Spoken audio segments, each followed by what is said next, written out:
Hello વિદ્યાર્થી મિત્રો, અન્ય સાધનોની આવકના ચેપ્ટરમાં આજે કેટલાક અગત્યના મુદ્દા લઈશું અને ત્યારબાદ ઉદાહરણ 9 અને 10નો અભ્યાસ કરીશું.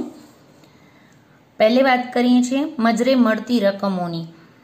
તો કે આપણે ખાસ કપાત તરીકે કઈ રકમ બાદ મળે એની ચર્ચા થોડે ઘણે અંશે આપણે લાસ્ટ લેક્ચરમાં લીધી હતી કે એસએસસી વતી વ્યાજ વગેરે ઉઘરાવી આપવા બદલ ચૂકવેલ કમિશન કે મહેનતાણું હોય તો વાજબી હોય તો બાદ મળે. એ ઉપરાંત જામીનગીરીમાં રોકાણ કરવા માટે તમે કોઈ લોન લીધી હોય તો એ લોનનું વ્યાજ પણ બાદ મળે. ઇન શોર્ટ આપણે વાત કરી હતી ત્યારે કીધું હતું કે કરપાત્ર આવક મેળવવા માટે કરેલ ખર્ચ બાદ મળે. આવક કરમુક્ત હોય અને એ મેળવવા માટે કોઈ ખર્ચો કર્યો હોય તો એ બાદ મળે નહીં.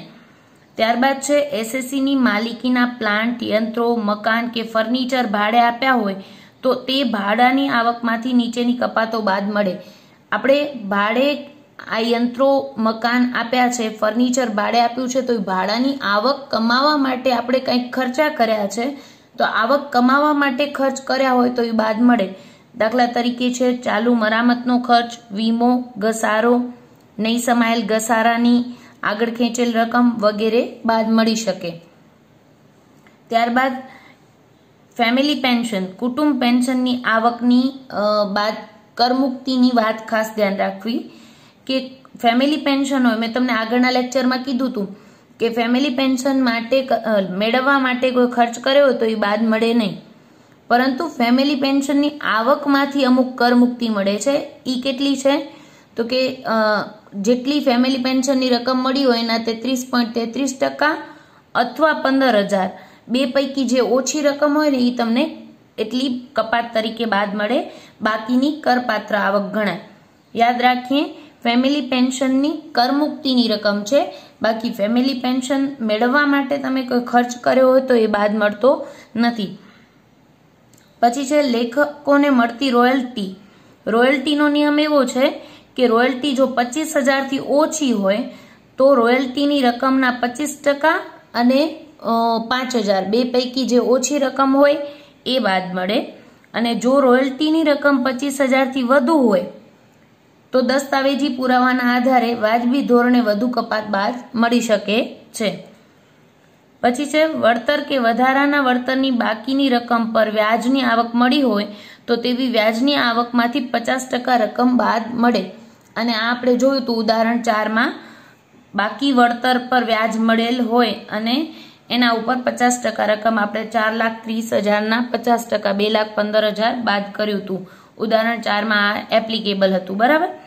પછી છે આ શીર્ષક હેઠળ સમાવવાની અન્ય કોઈ પણ કરપાત્ર આવક, લોટરી કે આકસ્મિક આવક સિવાયની કોઈ પણ કરપાત્ર આવક કમાવા માટે જે પણ ખર્ચ કર્યો હોય તે બાદ મળે, પરંતુ આવો ખર્ચ મૂડી પ્રકૃતિનો ખર્ચ ન હોવો જોઈએ તેમજ તે સંપૂર્ણપણે ફક્ત આવી આવક મેળવવા માટે જ કરેલો હોવો જોઈએ. યાદ રાખીએ કરપાત્ર આવક મેળવવા માટે કરેલો ખર્ચ બાદ મળે.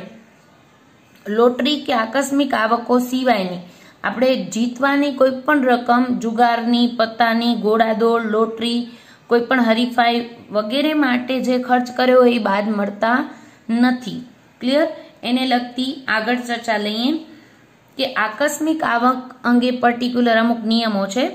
આકસ્મિક આવકો જેવી કે લોટરી, હરીફાઈ, ઘોડાદોડ, પત્તાની રકમ, જુગારની રકમ, શરત લગાવી હોય તો એ બધા ઉપર કુલ આવક 10,000થી વધુ હોય ને તો એના ઉપર ફ્લેટ 30% લેખે આવકવેરો કપાય. TDS નો દર 30% છે. આકસ્મિક આવકો બધી ઉપર જો 10,000થી વધુ રકમ હોય તો એના ઉપર 30% લેખે ફ્લેટ આવકવેરો કપાઈને પછી આપણે રકમ મળે છે, એટલે આપણે નેટ રકમ મળે. એટલે દર વખતે તમને નેટ રકમ આપેલી હશે તો તમારે ગ્રોસિંગ અપ કરવું પડશે. તો ગ્રોસ આવક કેમ શોધાય? નેટ આવક જેટલી મળી હોય ગુણ્યા 100 ભાગ્યા 70 કરશું. 70 શું કામ? તો કે 100 - 30% તો કપાઈ જાય એટલે 70 મળે, બરાબર ને. તો તમને દર વખતે જ્યારે આકસ્મિક આવક આપેલી હશે ત્યારે નેટ ઇન્કમ આપેલી હોય તો તમને એના પર આવકવેરાનો દર ખાસ યાદ રાખવાનો છે 30%. જીતવાની રકમ 10,000થી વધુ હોય તો કમ્પલસરી 30% કપાઈને પછી જ આપણા હાથમાં એ ઇન્કમ આવે છે. અને એના માટે મહત્વનો એક નિયમ કે જીતવાની કોઈ પણ રકમ હોય એ ઇન્ડિવિજ્યુઅલ ગણવામાં આવે છે, એટલે કે કોઈ પણ સાધનમાં નુકસાન જાય તો તે સાધનની આવક સામે જ માંડી વાળવા મળે છે. દાખલા તરીકે ઘોડાદોડમાં 50,000ની ખોટ ગઈ હોય તો પત્તાની રકમની આવક સામે એ માંડી વાળવાની છૂટ નથી. ઘોડાદોડની ખોટ ફક્ત અને ફક્ત ઘોડાદોડની આવક સામે જ માંડી વાળવા મળે છે. પત્તાની આવક થઈ હોય તો એ કરપાત્ર થઈ જાય અને આ ખોટ આપણે માંડી વાળી શકીએ નહીં. તેમજ બીજી ખાસ ધ્યાન રાખીએ, આ ખોટ નુકસાન માંડી વાળવા અંગેનો નિયમ છે અને માંડી વાળી ન શકાય તો કેટલા સમય સુધી આગળ ખેંચી શકાય. દરેક ચેપ્ટરમાં આપણે આ પણ શીખતા હોઈએ છીએ. તો ઘોડાદોડ સિવાયની કોઈ પણ આવક માંડી વાળવા અંગે આગળ ખેંચી જવાની છૂટ નથી.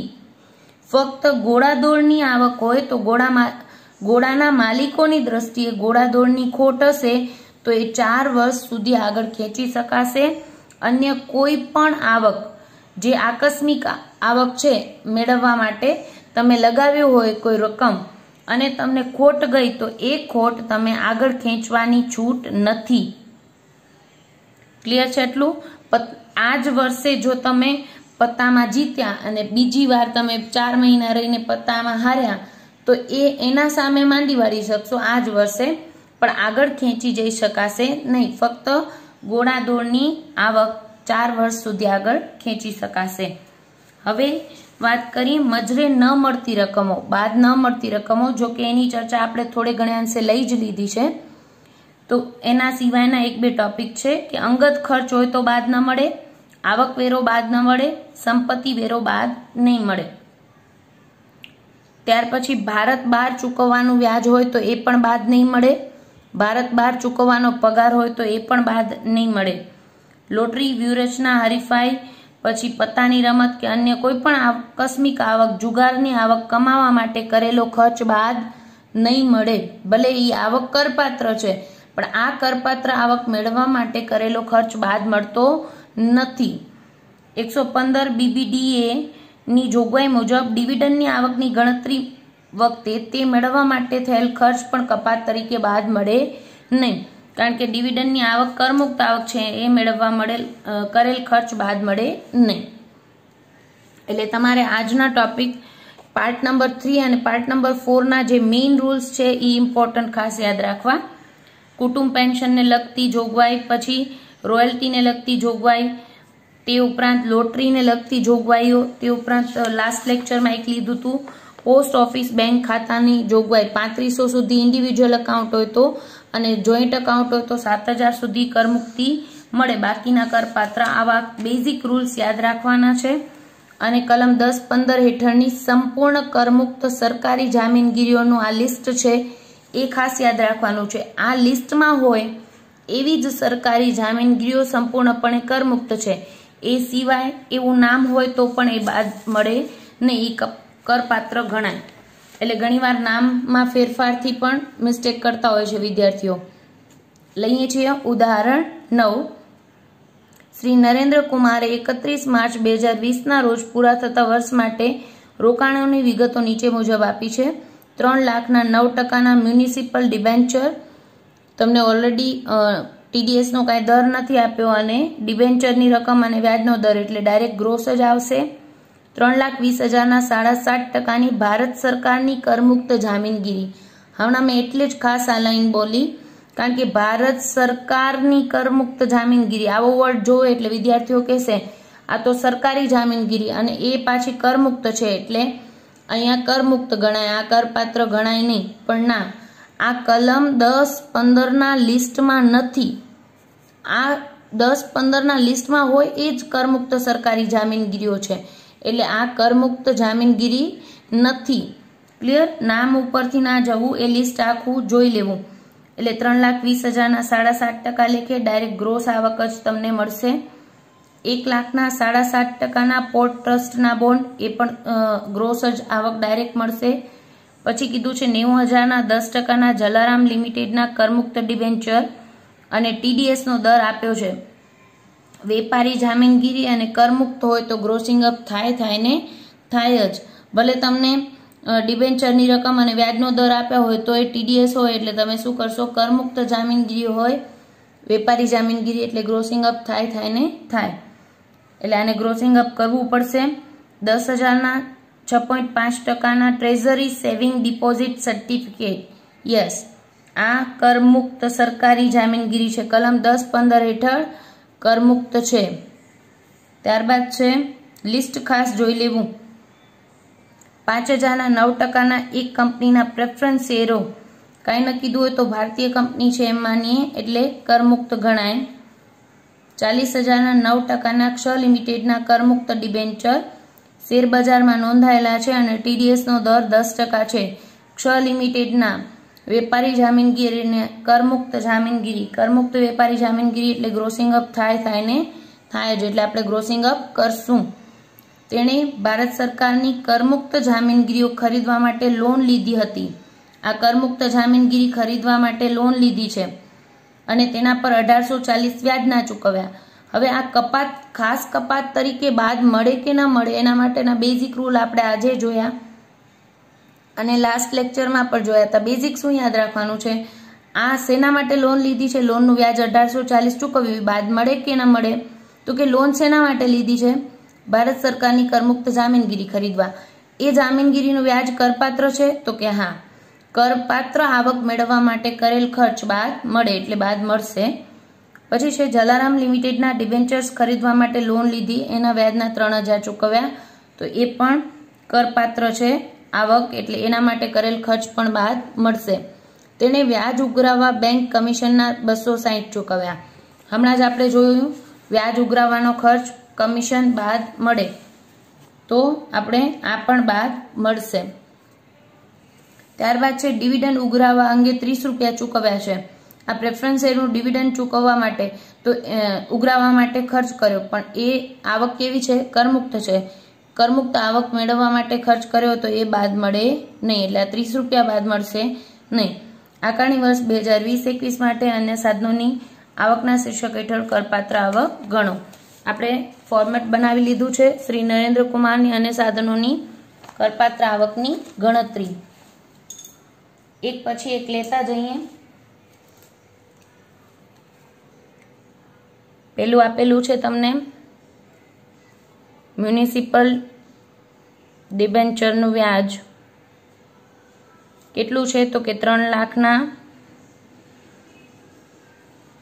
9%, 27,000.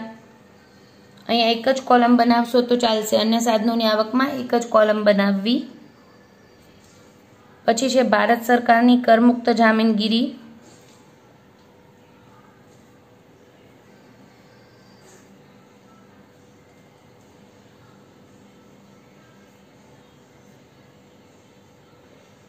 આ ભૂલ કરાવે એવું, કારણ કે ભારત સરકારની કરમુક્ત શબ્દ છે એટલે કરમુક્ત સરકારી જામીનગીરી ભૂલ કરાવી શકે. ઘણા વિદ્યાર્થીઓ આને કરમુક્ત લઈ લેશે, પણ આ 10-15ના લિસ્ટમાં, કલમ 10-15ના લિસ્ટમાં નથી એટલે કરમુક્ત ગણાય નહીં. 3,20,000ના 7.5% લેખે 24,000 રૂપિયા ડાયરેક્ટ 12ની કોલમમાં. ત્યારબાદ છે પોર્ટ ટ્રસ્ટના બોન્ડનું વ્યાજ,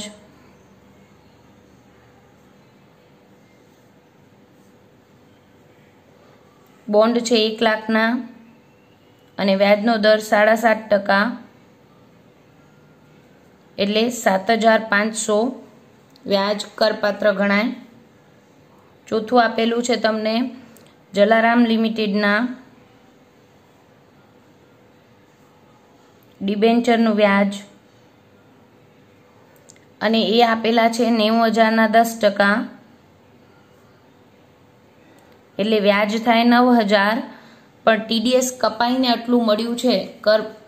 વેપારી જામીનગીરી અને કરમુક્ત વેપારી જામીનગીરીઓ તો ગ્રોસિંગ અપ કરીએ એટલે 100 ભાગ્યા કેટલા, તો કે 10% ટીડીએસ, એટલે 100માંથી 10 જાય તો 90 રૂપિયા, એટલે ટોટલ તમને મળશે 1,00,000 રૂપિયા વ્યાજ. સોરી, 9,000 ગુણ્યા 100 ભાગ્યા 90 એટલે 10,000 રૂપિયા. ત્યારબાદ છે ટ્રેઝરી સેવિંગ ડિપોઝિટ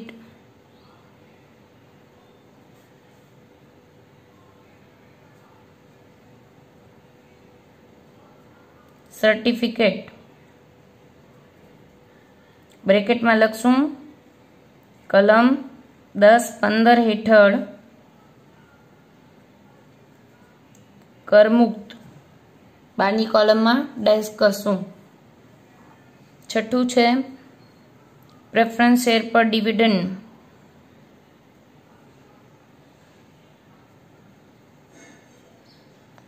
શું લખશું બ્રેકેટમાં કરમુક્ત બારની કોલમમાં ડેશ. ત્યારબાદ છે સાતમું ક્ષ લિમિટેડના ડિબેન્ચર પર વ્યાજ કરમુક્ત વેપારી જામીનગીરી એટલે ગ્રોસિંગ અપ કરવું પડે. પહેલે વ્યાજ કેટલું તો કે 40,000ના ડિબેન્ચર ઉપર 9% લેખે 3600 વ્યાજ થાય, પણ ગુણ્યા 100 ભાગ્યા કેટલા તો કે 10% ટીડીએસ કપાયો છે એટલે 100 માંથી 10 જાય તો 90. 3600 ગુણ્યા 100 ભાગ્યા 90 એટલે 4000 રૂપિયા વ્યાજ થશે. બધા જ આવી ગયા, કરી નાખીએ ટોટલ એટલે આપણને મળશે કુલ આવક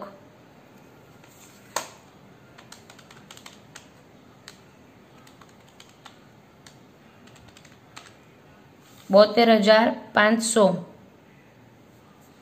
એમાંથી ખાસ કપાતો બાદ કરી દઈએ.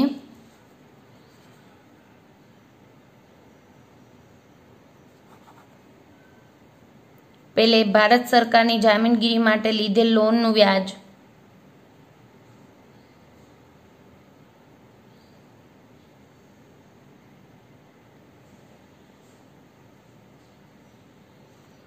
કેટલું છે 1840. ત્યારબાદ છે જલારામ લિમિટેડની ડિબેન્ચર ખરીદવા લીધેલ લોનનું વ્યાજ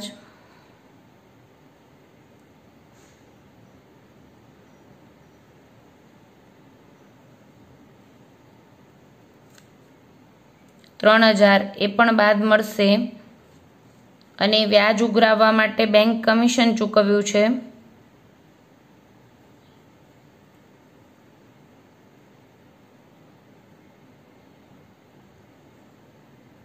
₹260.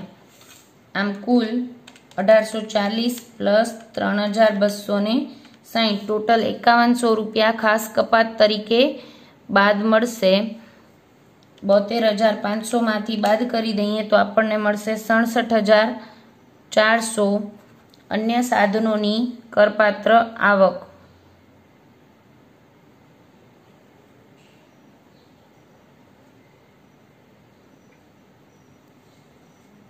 ત્યારબાદ લઈએ છીએ ઉદાહરણ 10. આના જેવો જ સમ.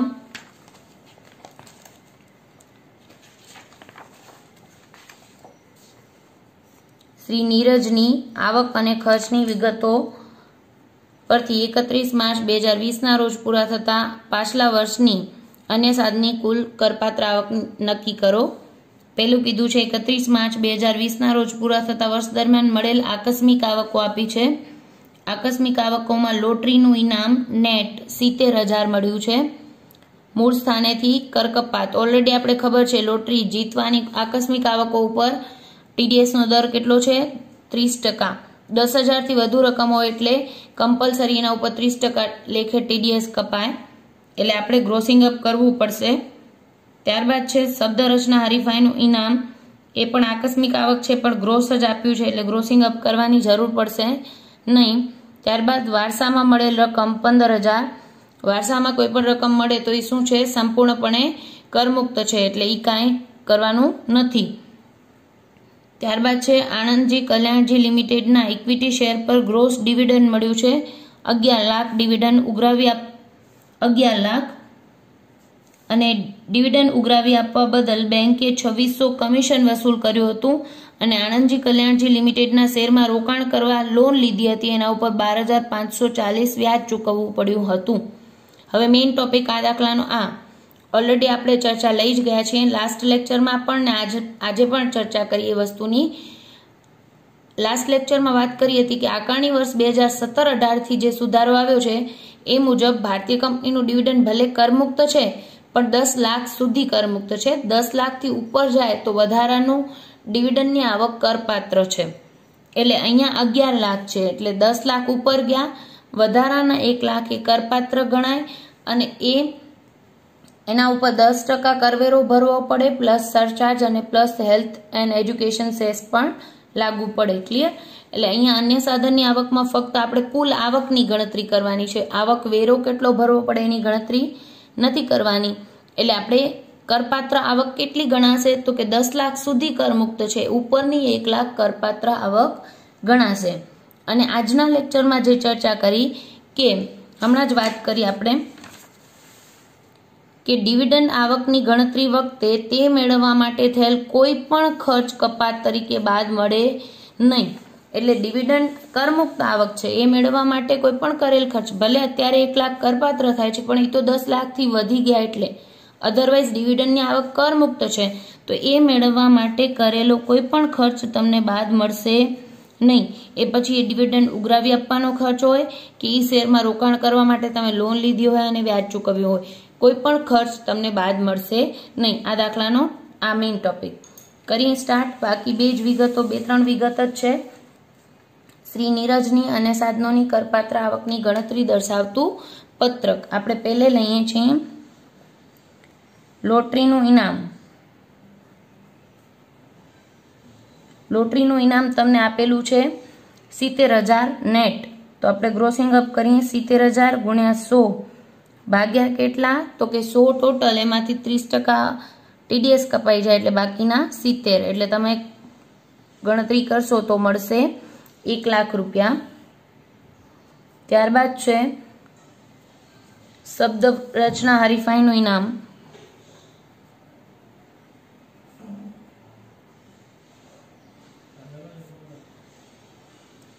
અને એ ગ્રોસ જ આપેલું છે એટલે ડાયરેક્ટ ગ્રોસિંગ અપ કરવાની જરૂર નથી, ડાયરેક્ટ બહારની કોલમમાં મૂકી દઈશું 31,000.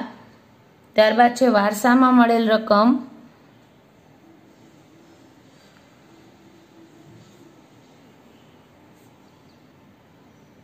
બ્રેકેટમાં લખશું કર મુક્ત અને ડેશ કરશું. ત્યારબાદ છે આણંદજી કલ્યાણજી લિમિટેડના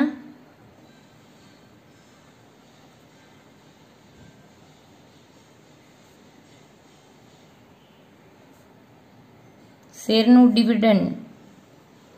જનરલી શેરનું ડિવિડન્ડ બ્રેકેટમાં આપણે કરમુક્ત લખીએ પણ અહીંયા લખશું મળેલ ડિવિડન્ડ કેટલું 11 લાખ અંદરની કોલમમાં, માઇનસ કરમુક્ત કેટલું 10 લાખ, બાકીનું 1 લાખ કરપાત્ર બહારની કોલમમાં લખી દઈશું. આ દાખલાનો મેઇન ટોપિક આકારણી વર્ષ 2017-18 આવેલ સુધારા મુજબ 10 લાખ સુધી કરમુક્તિ મળે ડિવિડન્ડમાં, એનાથી વધુ હોય તો કરપાત્ર થાય.